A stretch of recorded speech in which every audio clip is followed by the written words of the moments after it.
স্কুলে ছাত্রের মৃত্যু ঘিরে চাঞ্চল্য, উঠছে গাফিলতির অভিযোগ। মহর্ষি বিশ্ববিদ্যালয়ের তৃতীয় শ্রেণীর ছাত্র আয়ুষ কুমার নাথের মৃত্যুকে ঘিরে তীব্র চাঞ্চল্য ছড়িয়েছে। পরিবারের অভিযোগ, দীর্ঘদিন ধরে স্কুলে শিশুদের সাথে অমানবিক আচরণ করা হতো। অভিযোগ অনুযায়ী ঘটনার দিন প্রথম পিরিয়ড থেকে অসুস্থ বোধ করছিল আয়ুষ। সেই শিক্ষিকাকে বিষয়টি জানালেও তাকে মাথা নিচু করে বসে থাকতে বলা হয়। পরে সহপাঠীদের কাছে সে জানায় তার মাথা ঘুরছে। পরিবারের দাবি, ভারী ব্যাগ নিয়ে নিচে অ্যাটেন্ডেন্টের কাছে সাহায্য চাইতে যাওয়ার সময় সিঁড়ি থেকে পড়ে যায় আয়ুষ।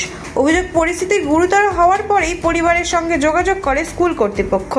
এই ঘটনা নিরপেক্ষ তদন্তের দাবি তুলেছে অভিভাবকরা। পাশাপাশি দায়ীদের বিরুদ্ধে কড়া পদক্ষেপ ও ভবিষ্যতে ছাত্রছাত্রীদের নিরাপত্তা নিশ্চিত করারও দাবি উঠেছে।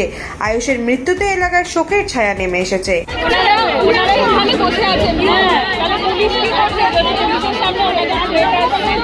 আমরা তো পুলিশকে একটাই কথা বলছি যে আপনি ওনাদেরকে নিয়ে আসুন, আমরা দরকার হলে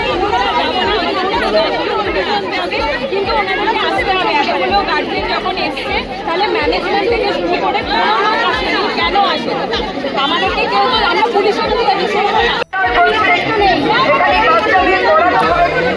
সম্পর্কে কোনো রকমের